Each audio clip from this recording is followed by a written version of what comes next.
Hello, lovely viewers. Welcome to yet another interesting episode of the Secure Your Future show. Today, we will be talking about the three-tier pension scheme, specifically tailored to teachers. I am your host, Yvonne Nanajwa Ansakwe. Stay tuned for a quick commercial break. We will be right back.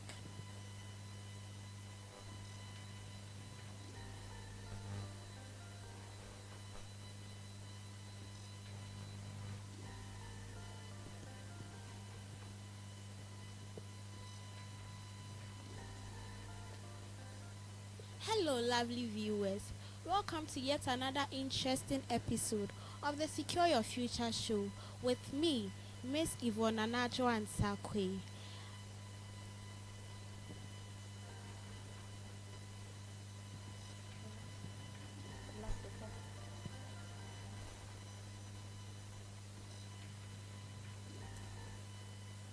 Hello, lovely viewers.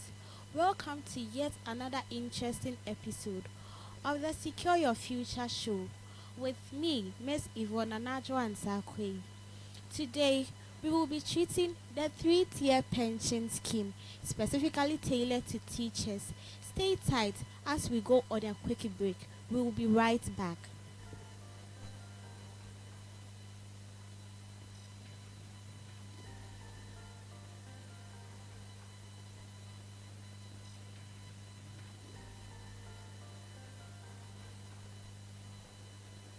For staying with us.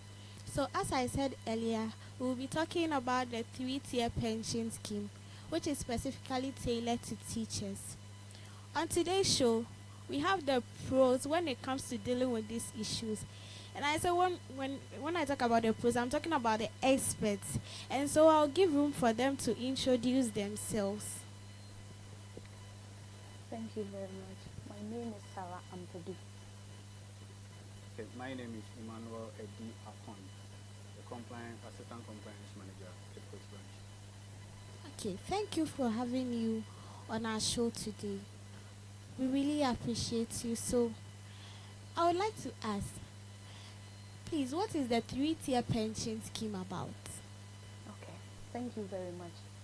So in 2008, there was a law enacted by National Pensions Law 2008 Act 766, which speaks about the three-tier pension scheme. And so the tier 1 is managed by us, which is SNIT. The tier 2 is by other fund managers. And then the tier 3 is voluntary. So in this case, the tier 1, which is managed by SNIT, is mandatory. So if you don't, let's say if you engage to 5 years, you can go on pension. So like I said, the tier 1 is solely managed by SNIT. Then teachers, for instance, in Ghana, their tier 2 fund manager is Glyco. And so in that case too, what happens is that there is the employer, which is Ghana Education, takes 13%, pays 13%, and then the employee, which is the teacher, pays 5.5%. So in all, it's 18.5. In this 18.5, what happens is that 13.5 comes to the first year manager, which is SNIT, and then Glyco. And so normally, if the 13.5 comes to us, 11% stays with SNIT, 2.5 goes to National Health Insurance Authority. So that's how come people, how do you call it, when they want to renew their National Health Insurance and they are on the SNIT scheme, they don't pay the regular 28 Ghana cedis. They pay 6 cedis instead. Thank you. Okay, so I want to ask, is there any number or particular years that after? Okay, with that, though the law says that you go on pension at the age of 60, but the law also give room for persons who think they are tired at age 55, between age 55 and 60, to also opt to go for a voluntary retirement. In that case, you are going to enjoy your pension longer than people who stay up to 60 years. So the law gives room for persons who are 55 years and above to also opt to go for a voluntary retirement. That's So as Miss Ampedu was speaking, she made mention of the 13% going to um, being deducted from the salaries. And I wanted to ask if it's deducted directly from the gross income, or the employee has to go and pay to SNIT directly. okay. So the employer pays the 13%, but what is deducted from the employee's basic salary is 5.5%. So making a total of 18.5%. Employee pays 5.5%. So teachers will have 5.5% being deducted from their basic salary as their portion of the contribution towards their social security, and the employer adds 13%. And this is deducted at source. You don't need to walk in to SNET to pay it by yourself. Before your salary is paid, that is deducted. And it is instructive to note that that is deducted before income tax is calculated, because social security contribution is tax free. So that has to be deducted from your salary before income tax is deducted. So that is Okay. So When the new dispensation came for the tier 1, tier 2, and then the tier 3, SNIT, so the difference is that SNIT pays you your pension, like your monthly pension, that is when you qualify. And then the tier 2, which is glyco for the teachers, for instance, pays you what we call lump sum.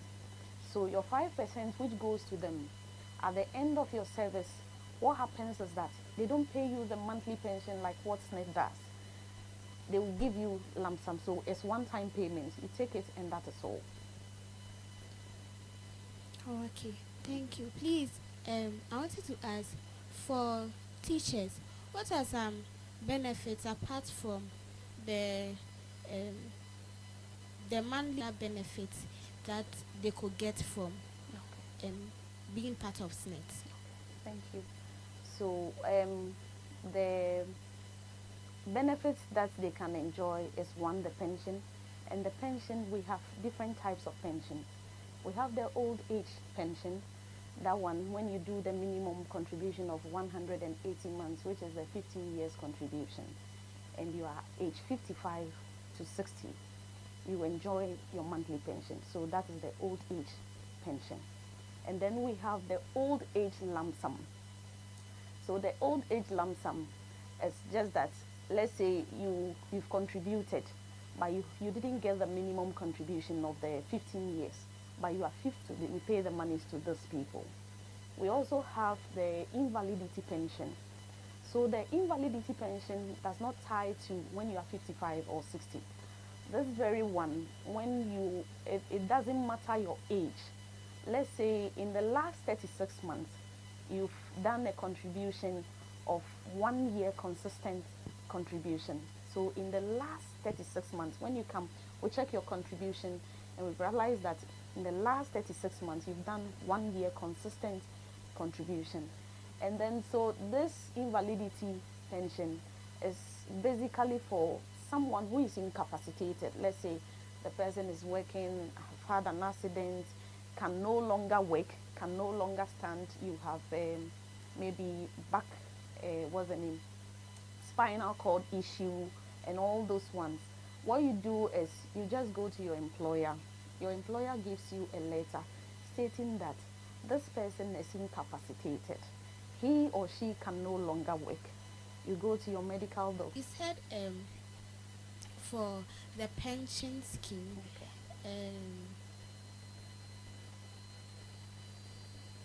you made mention of the age not being the matter, Okay. or sometimes when the person is incapacitated. Okay. Some people may drop out of their jobs not because they are incapacitated, Okay. but they just feel like leaving, or maybe some will leave their jobs because of accusations such as thefts, and they wouldn't be able to get maybe a letter from the employer So how does that person also go about it? or you've just decided to leave your job, then this time round you would have to wait till what the law says, that from age 55 to 60. Then that even that one, when you come, we'll check whether you've qualified, which is you've done the minimum contribution and over before you can qualify for pension. If you've not done the minimum contribution and you are age 55 or 60, you decide that, oh, okay, I don't have any job doing again, I want to go to SNET and take my money. When you come, we will add everything and then pay you one time.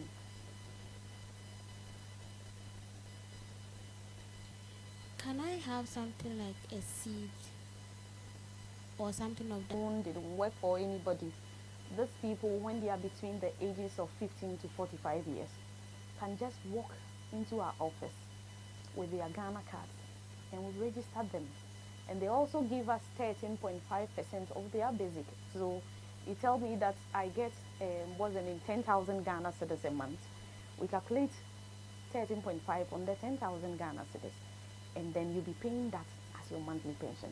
So these people too, like how the formal people will also enjoy the same thing. So the law backs all those every the law backs with all those ones too. Okay, so with that being said, it means it doesn't matter whether the person is going to. With our next question, we would like you to enlighten us on some general procedures that we can go through to become a member of SNET. Okay. So with the procedure, you just have to be 15 years and above, and less than 45 years old as well. If you're above 45, you cannot join in probably the third year if you so wish. So once you are in that qualifying bracket of 15 to 45, you just come in with your Ghana card. Then we take, if you've not registered before, then we take you through the registration and provide you with a file on our system. We have merged with Ghana NIA, so whatever we do, your Ghana card becomes your SNIT number, and that will be what you use to contribute. Oh, okay, so there is nothing like maybe a SNET identity number. It's the same as the Ghana card number. Yes, hitherto we had SNIT cards with a unique SNIT number which comprises of your district of birth, your date of birth, your gender, and a serial number. But we have moved away from that. We have merged with Ghana card. So Ghana card is our SNIT number. Though we still generate that 13-digit unique SNIT number, we will give it to you all right, but Ghana card stays at your SNIT number at this moment. So Miss Ampedu made a statement as if the person dies, they give the benefits to the nominees or the beneficiaries.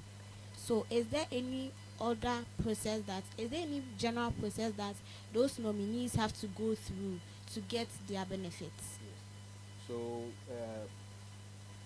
if a member, in this case a teacher, passes away either in active service or during retirement, what we do is the family will have to come and report the death of that member by using the death certificate. Once the death certificate is brought in and the death is reported, our investigators will now do the investigations. Then we will reveal the nominees that the member.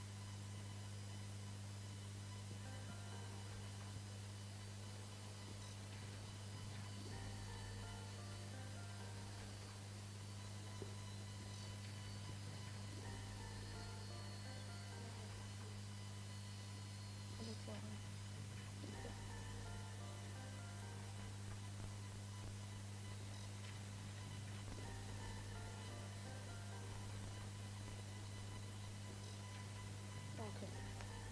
Okay.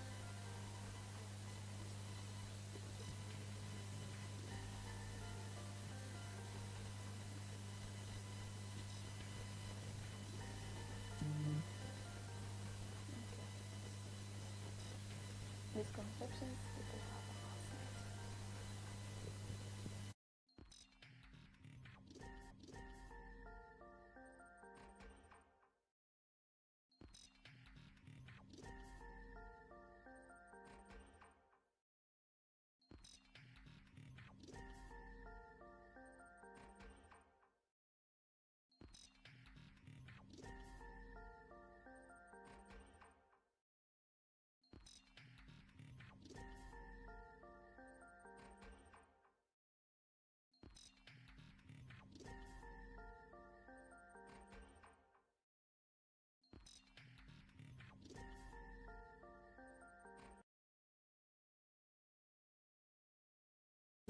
we still have our pros here, which is Miss Ampedu and Mr.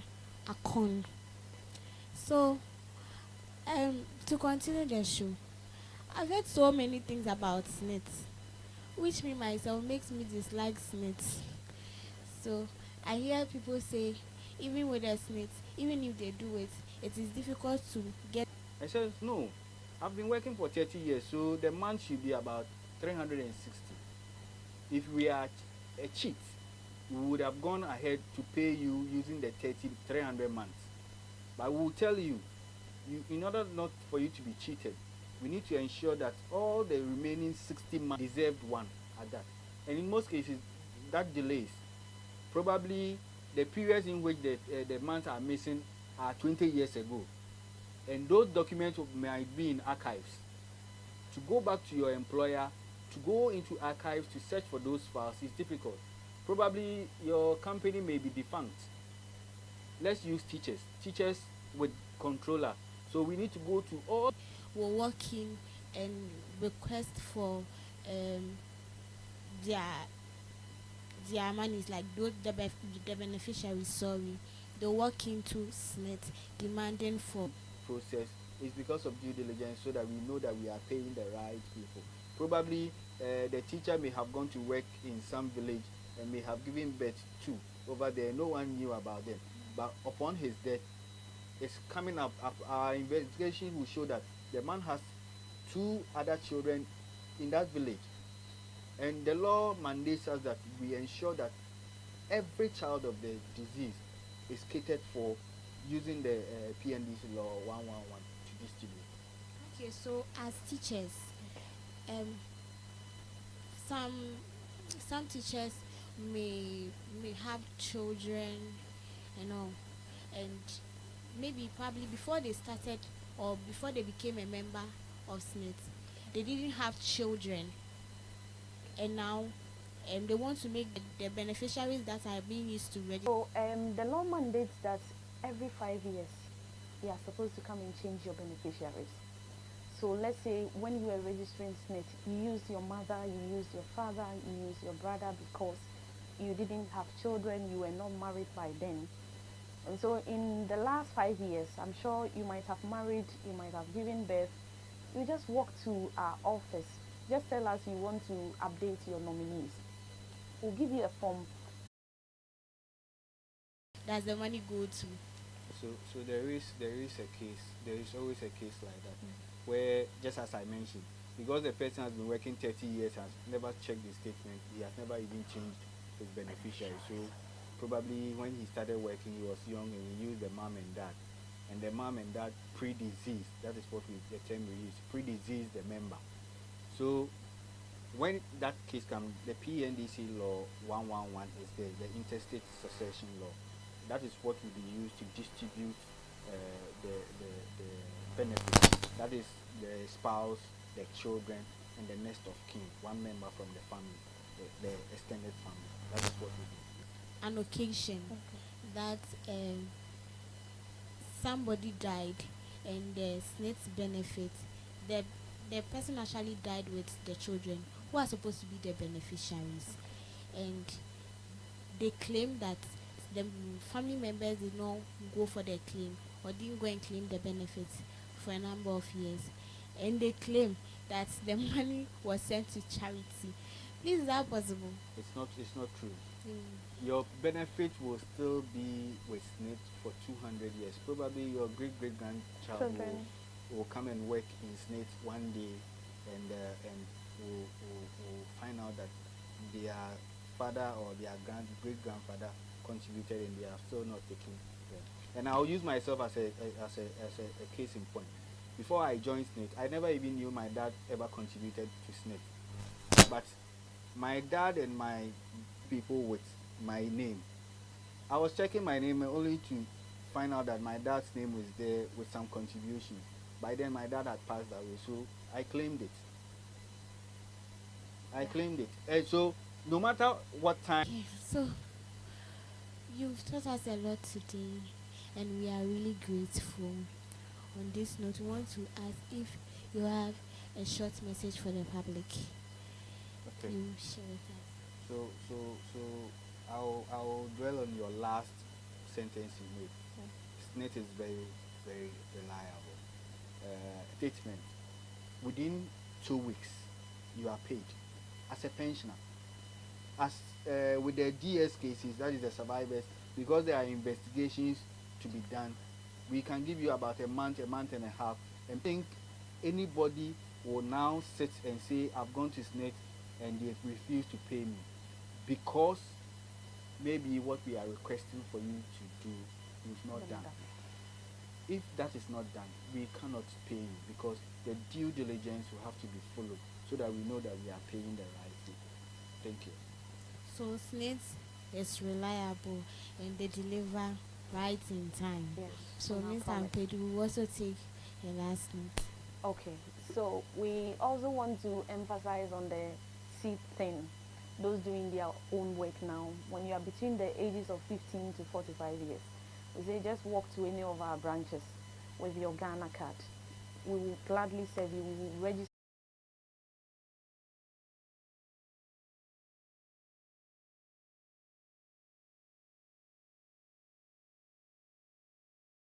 It's a lot, especially from you are experts, or should I say our pros, Miss Ampedu and Mr. Ekon. It was very lovely having you on the show, and we thank you very much and really appreciate you.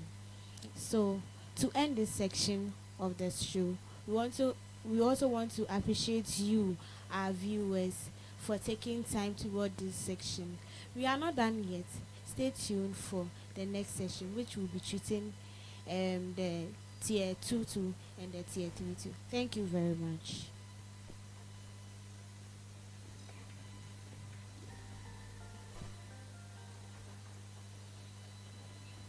Thank you. Own for teachers. You go to the office and apply for own for teachers. You go to the office and apply for it as a teacher, and then it ranges between the percentage of 5, a minimum of 5 to a maximum of 16.5. So within this percentage, you as the employee, you would tell what you want. You tell what you want, but with the tier 2 compulsory is like 5, and you tell maybe that you want 5% of that your salary to be taken off, and then that 5% that is being taken off is taken from the source, that is before any taxes is being done. Okay. So for the tier 2, you determine the percentage that you want to contribute.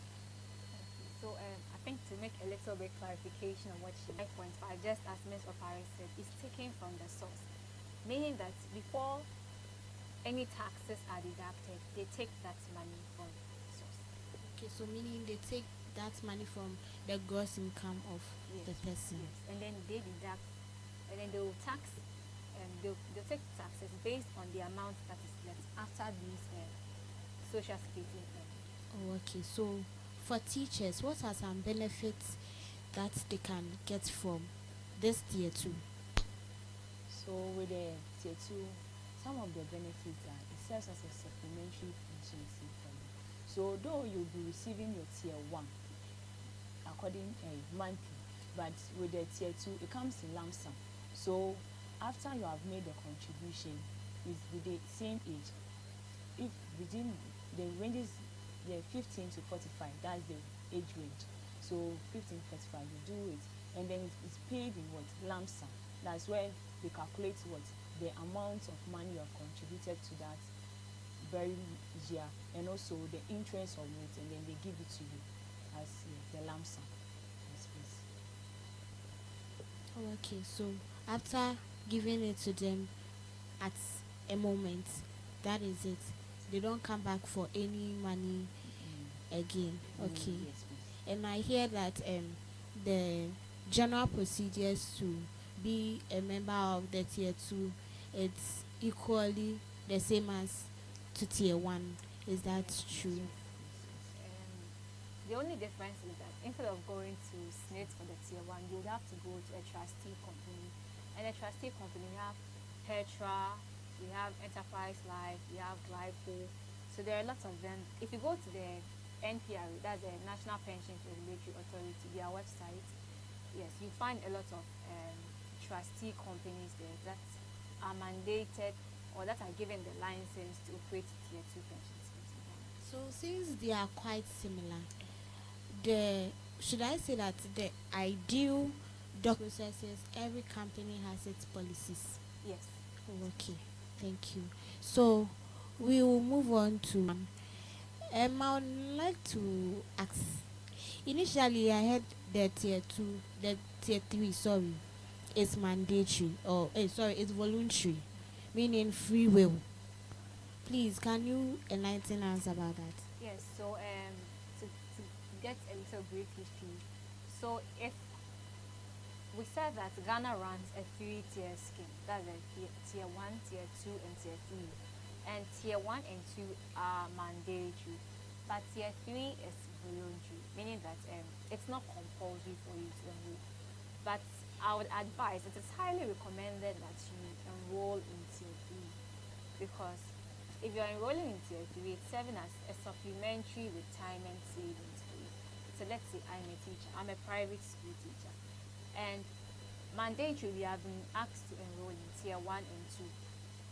But if I enroll in tier 3, it means that at retirement, I'm getting 3 sources of my pension. So I'm getting benefit from tier 1, tier 2, and a supplementary one as tier 3. And one Deduction. You are getting your monies back. Whatever you've contributed into tier 3, you are getting it back along with interest. so for Glyco like this, if you enroll in tier 2 and tier 3, normally when they deduct even if it's spent like 15%, right? So if you enroll in tier 2 and tier 3, ideally you're supposed to pay a tax amount of 30%. But if you're in tier 1, tier 2 and tier 3, they deduct to 15%. So you actually enjoy tax reduction like from it basically. Okay, so for the part in the tier 3, should I come to the bank or wherever I've registered to take part in the tier 3? Should I go there and pay the money directly to them, or they'll come around? How is it done? How does the Okay, collection so of money? if you were a trader, you see we said we have so many companies, so many trustees that are doing it. So depending on the trustee that you decide to enroll with, their processes will differ, but they're in a technological world, right? So definitely there'll be something that you can do at home. There can be situations where you can send your money, your savings, or the money you want to pay, contribute, even right at the comfort of your home. But if you want to register, maybe then you will have to go to the bank. But as for subsequent payments, they have most of them have online portals where you can pay your money to short.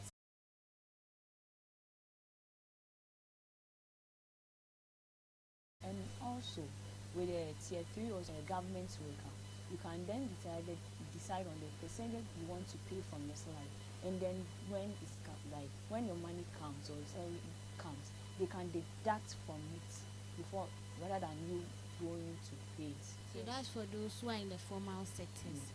Okay, and those who are in the informal can use the portals and the short codes. And everybody can use the portals and the short codes because that's like a No, company. I'm saying since the formal workers, the when let's say right from the main source, but you see with the informal workers, those who are working for themselves, let's say self-employed people, there's no source of any control that's deduct from them. So I'm saying, so for those people, they can use the online portal or they can use the short. Okay.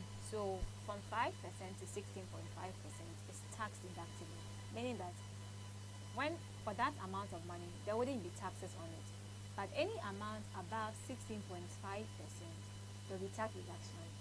So let's say I receive a salary of 1,300 or something.